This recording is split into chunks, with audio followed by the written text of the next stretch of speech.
Welcome to another edition of Conversations Different, the podcast from the Santa Fe New Mexican about the fascinating people of northern New Mexico. This week we are talking to Ashley Biggers, who is in charge of the special magazines for the Santa Fe New Mexican. She produces such incredible editions as Legacy, Bienvenidos, and all the other magazines that tell people, local and visitors, about how great Santa Fe is. Right now we're going into the winter season, and Ashley is going to talk to us about what's coming out in November. Welcome, Ashley. Thank you so much for having me. So usually in November, we do Winter Life, which is all about all the things to do, whether inside in front of a fire or skiing or snowboarding, and Feliz Navidad, which is about the cultural traditions of the area. But this year there's a new magazine in November. And why don't you tell us about this really special magazine? Well, it was my honor to get to produce this magazine.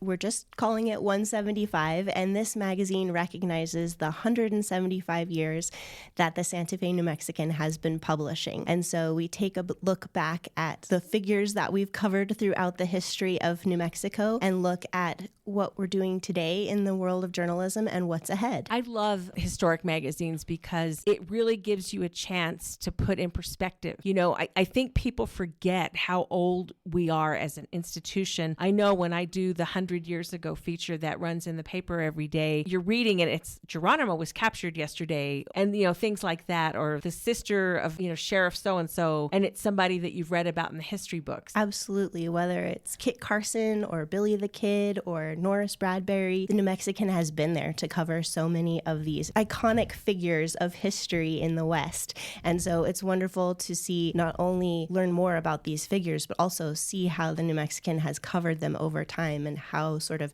shifting perceptions of history change how we have done that coverage. No, it's definitely, I mean, there's sometimes I can't use language from the paper because, you know, it would not fit for our times. And it's definitely true, like in the older stories, race is played up in really uncomfortable and ugly ways that I'm just like, I'm not going to do that. But at the same time, there's these stories, like we have a running story right now from 1949 in which a state police officer is found dead in his bedroom while his wife was doing the dishes. Well, she is now charged with the murder, yet she got to go to Washington, D.C. to study Spanish and work for a Republican congressman. And I'm just dying to see how this all turns out.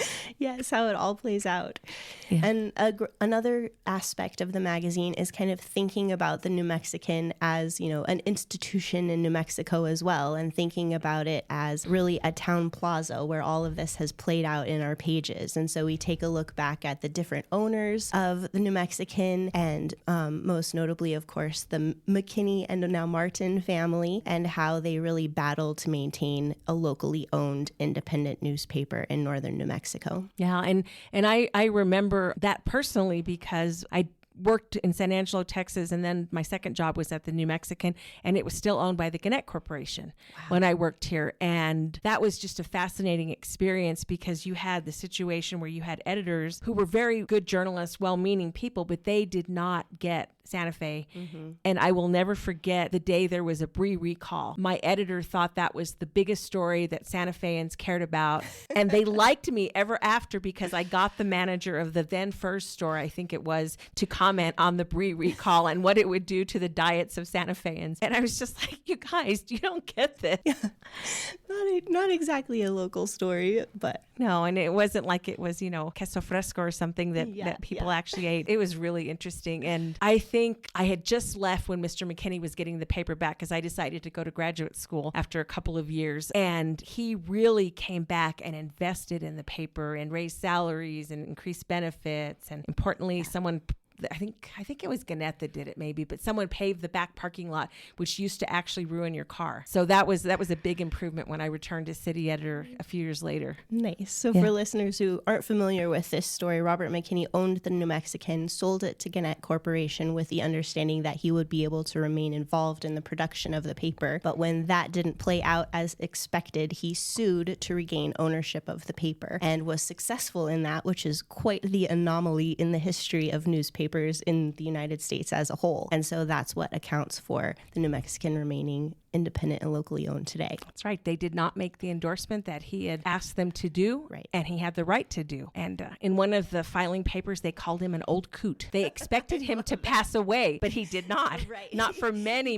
years. Quietly into the night. He was quite a force. He was, when I became city editor, so we're now like around 1994, he's had the paper 8 years, whatever it was. And Rob Dean was the managing editor who recently was inducted into the Hall of Fame, and he'd calmed everything down. And they take me up to meet Mr. McKinney, and Billy Blair was there, the publisher, Robin, who now owns the paper, his daughter. And, and we say hello, blah, blah, blah. Everyone leaves. And about 10 minutes later, I get a call. Mr. McKinney's back. He wants to talk to you. And this time it was just me and him. And it was actually fine. He just wanted to know how we were going to cover the opera. And I was like, that's a weird question. It's opening night. It's front page. It's a big deal. And he's like, well, not everybody before you had that much sense. And he was kind of crabby.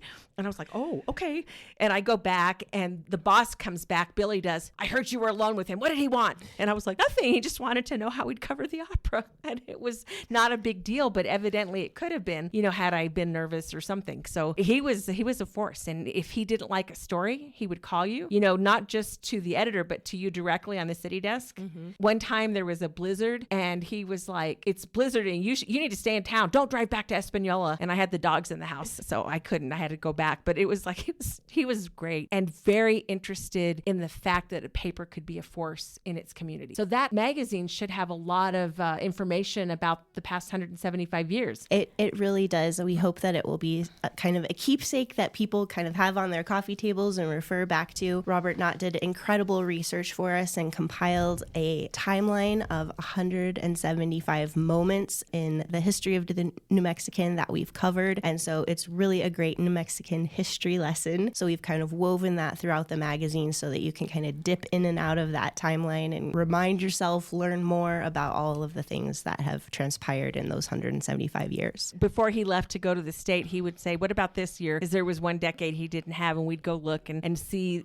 just so many different things. I mean, there was a shootout on Agua Fria between the police and the Chicano school. I mean, there's just so much that happened. The whole effect of war on Santa Fe, the return of the soldiers after World War II and the Bataan Death March, and, just the Vietnam era. I mean, so many things. Yes, absolutely. And we've pulled liberally from the Palace of the Governor's photo archives, some of which are ours that we gave to the archives, and now we're borrowing back for this edition. So it's a really great time capsule. Yeah, visual pictures can tell so many stories. And yeah, I like that. On that note, we'll take a quick break and be back in a moment to learn more about what's happening this winter.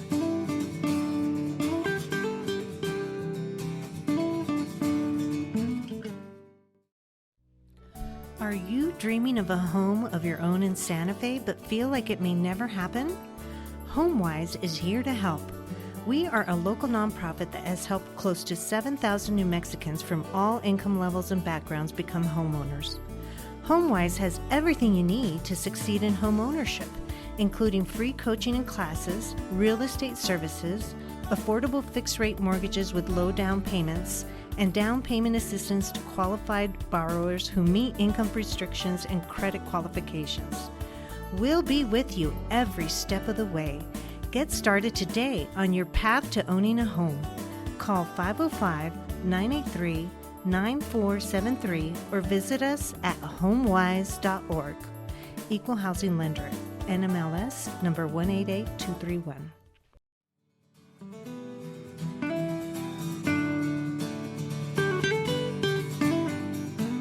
We are back with Ashley Biggers, who is editor for the magazines at the Santa Fe New Mexican, and she produces a healthy schedule year-round. It's a busy job, and the winter is no different because we have all of the winter occurrences going on and the wonderful holidays. Talk about what's going to happen in Winter Life. What will we see when we see that magazine? So we have Winter Life coming out November 10th, and this is really meant to be sort of a seasonal winter guide to the happenings in the Santa Fe area. So we're talking about the Pink Adobe restaurant celebrating its 80th anniversary this year, and we share 4 different green chili stew recipes from restaurants around town that you can make at home and have those wonderful, hearty bowls of soup to keep us warm over the winter. We also have a healthy section on skiing because we love doing that outdoor sport. So we have a visit with record-setting skier Ross Anderson, who is one of the only Native American skiers ever on the professional skiing circuit, but also happens to have set the record for the fastest skier in the world at one time. So we have a visit with him, and then also an interview with Christy Gurmshed, who's the head of Ski New Mexico, kind of looking at the industry as a whole and what they're all going through. And then we also have a story about fat tire biking. So if you're an avid cyclist, we tell you about how you can continue your sport in the winter. And then we also introduce you to or remind you of 3 local artists who are really connected to the land in their work, including one artist, Stella Maria Bayer, who not only paints landscapes and Western mythic sort of iconography, but also makes her painted pigments from the land in New Mexico. So the land is very much a part of her work. Oh, that's kind of like traditional Spanish market artists that go Absolutely. grind and the indigenous artists. Yes, definitely. So she's kind of carrying that tradition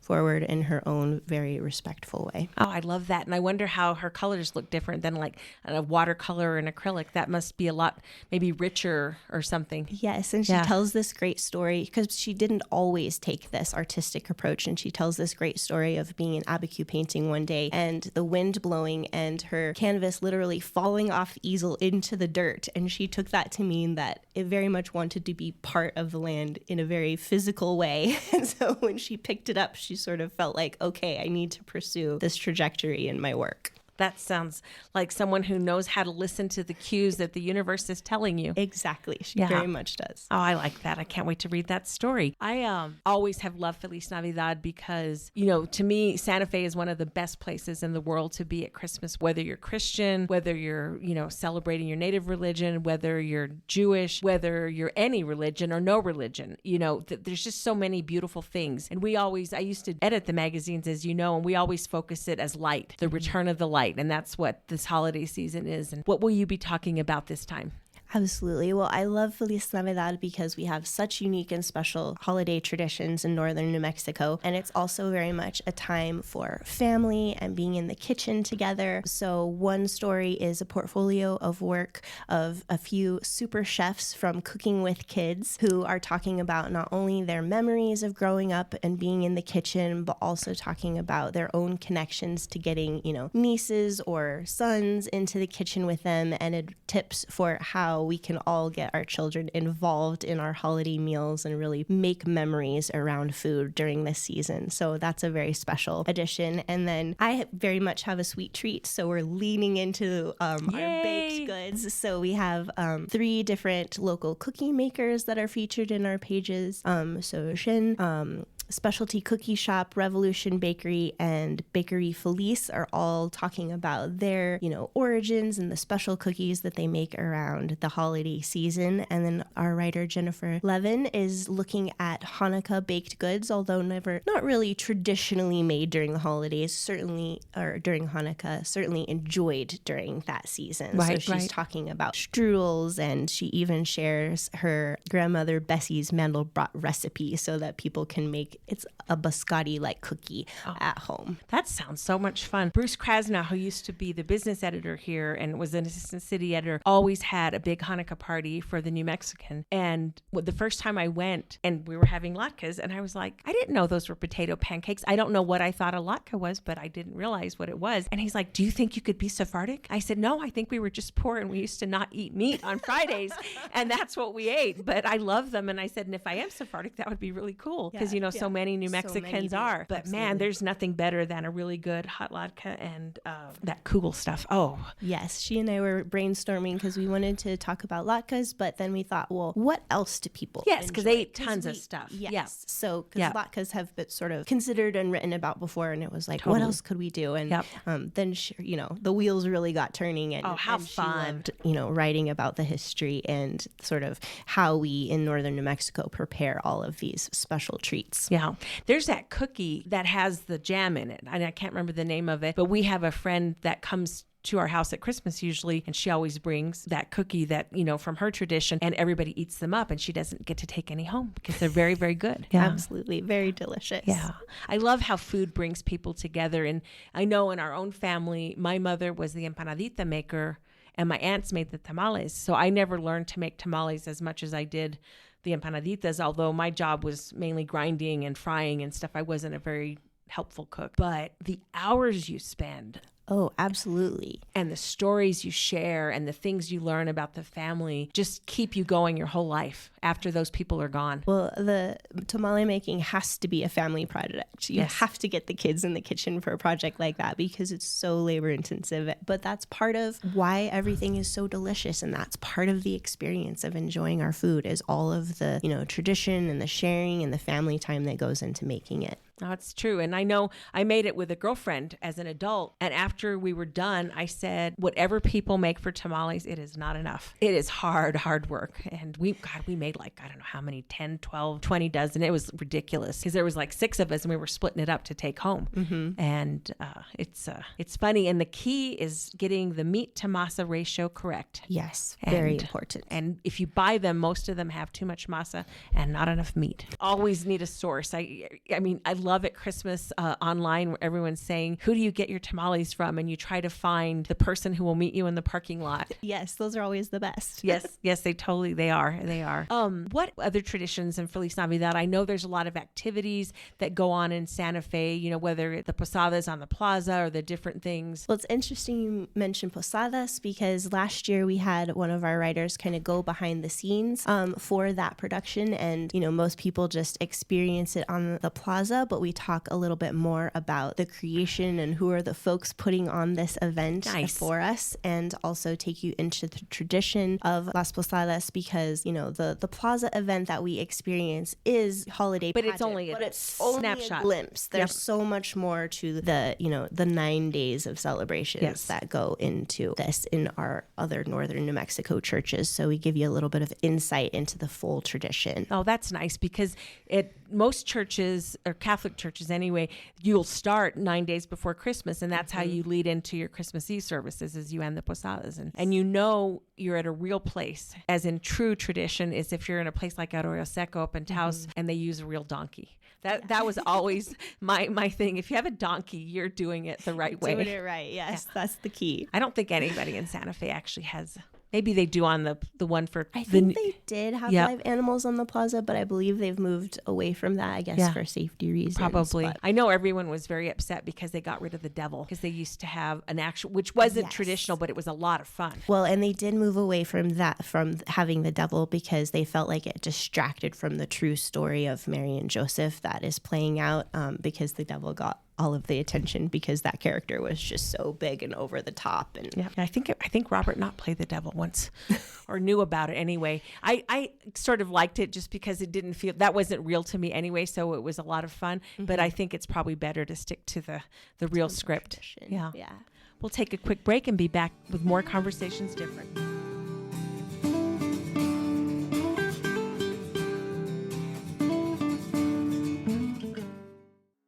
Thanks, Inez. This is Patrick Dorsey, publisher of the Santa Fe New Mexican. We hope you're enjoying this episode of Conversations Different with Inez Russell Gomez. Great local content is only possible with a talented staff dedicated to bringing you the best local content possible. For that staff to do its work, we need your support by subscribing to the Santa Fe New Mexican.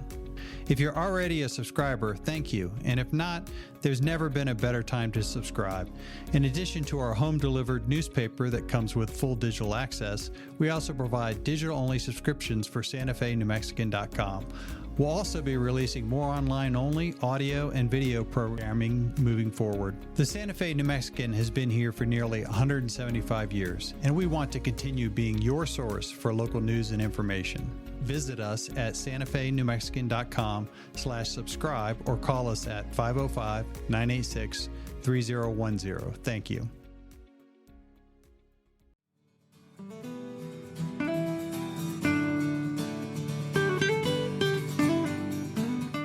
we are back with Conversations Different, talking about life in winter in Santa Fe and how it's depicted in our magazines. I think one of the things about the longevity of the New Mexican that I always am grateful for is that someone years ago, not us, but like 40 years ago, whenever started Pasatiempo, started Bienvenidos, started Indian Market magazine, which is now Legacy, and added the winter magazines, because we have a robust daily paper, but then we have these special slices of our unique life, and it's chronicled through, all these years of magazines. Absolutely. I love that, each facet of the umbrella of the New Mexican, whether it's the broadsheet or Pasatiempo or the magazines, gets to kind of explore a different facet of our New Mexican lifestyle. And with the magazines, they're often also meant to appeal to visitors.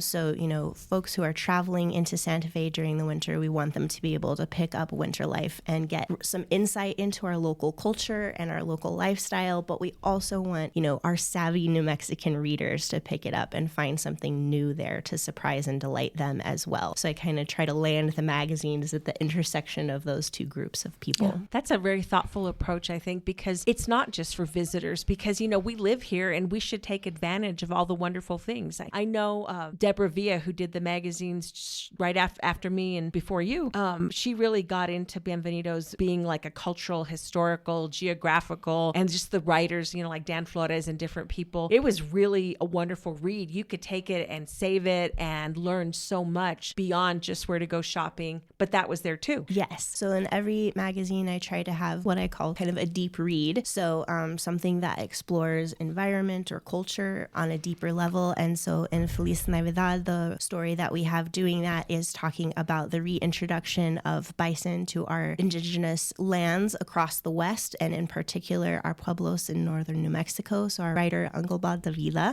who is an indigenous writer, kind of looks at, what has happened with the history of bison and their connection to indigenous culture in the past, and how now we're trying to recover those animals as an integral part of, indigenous life in New Mexico. And also a little sidebar, bison are traditionally recognized with dances over the winter season. And so we give you insight into how you can attend dances at pueblos that do invite the public to come. Right. That's a big part of Feliz, is having the schedule of winter dances, and also just kind of talking about how the pueblos celebrate Christmas. As I tell everybody that I meet, if you have one Christmas Eve left, go to Taos Pueblo, at least one, go see that before you die or expire or leave the world, because there's just nothing like those bonfires and the faith and the community that you feel in that place, when you can go and it's invited, because during the pandemic and things, some of those things got closed off. Yes, and pueblos are still a little bit more selective about when they're inviting people in, so please do check in advance. Don't just show up on the assumption that you can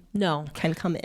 And I always look, in addition to Feliz Navidad, I go look at the Indian Pueblo Cultural Center website. They're a great resource. Or the Office of Indian Affairs at the cabinet, because it'll talk about the different things that happen. And the Indian Pueblo Cultural Center does offer dances for the public throughout the year. And so that's a great place to go and see them. But there is something very special about seeing them in the Pueblo and seeing the whole cultural tradition and rite unfold in its own time. Yeah, no, it is. And I think it kind of reminds us of the diversity of this place and of the, the ancient wisdom that's here that we can all, pick up on. And I know, going to midnight mass at the cathedral, it's the same kind of feeling, because, Hispanics have been here for 400, 500, whatever it is, a long time, but the mass is very, very old, and it really gives you the sense of the years of tradition, kind of. Absolutely. It's something very special about New Mexico, and growing up here, even though those are neither of my cultural traditions and faith cultures, I always participated in them because I'm a New Mexican. And then moving away and going other places, it was like, oh, you don't do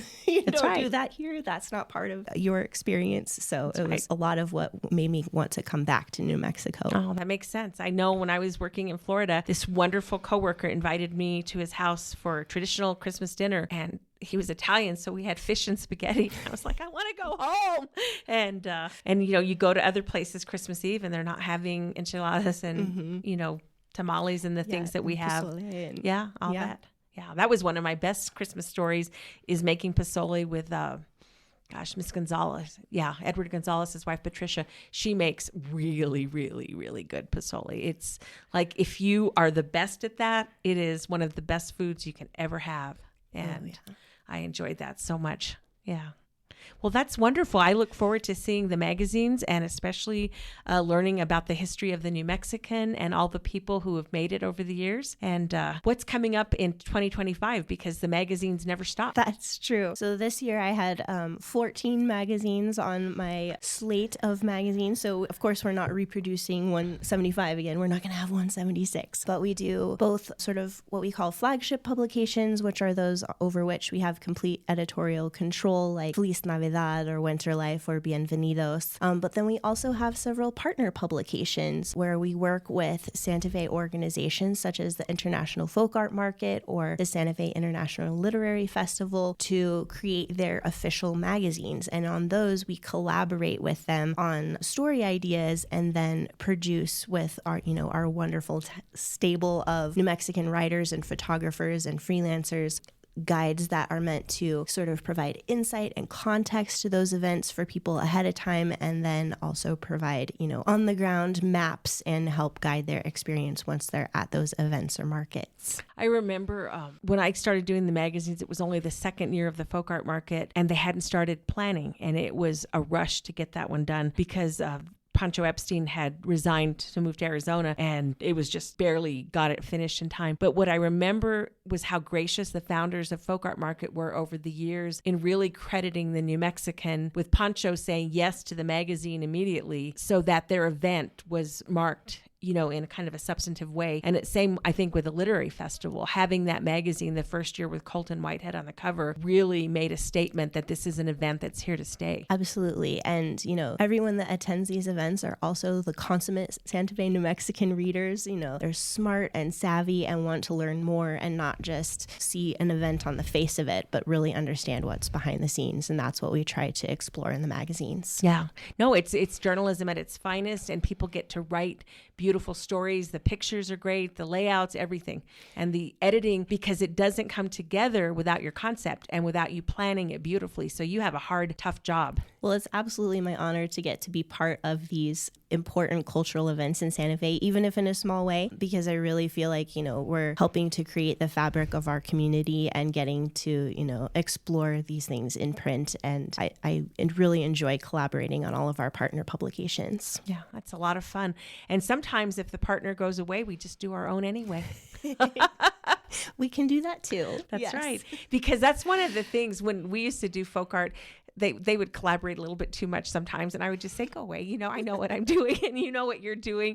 And it's better because one of the things about the magazines is that people trust the content because it's journalism. It's not like they're buying stories or they're buying placement. It's your story, your concept. And yes, you want to cover the entire event the best way, but it's going to be done through a journalistic lens. Absolutely. And, once we have an initial brainstorming meeting about content, then we are in the driver's seat of creating all of the articles. And it's absolutely journalism. And, they sometimes want a little bit of a heavier hand in that process, but we have been very good about, telling them you are the expert at your event and we are the expert at our readers and in producing journalistic content. Yeah. That's the way to do it, because otherwise they'll just push their way in. Anyway, on that note, this has been another Conversations Different, and I hope everyone picks up these wonderful magazines and has a great holiday season. We'll be back next week.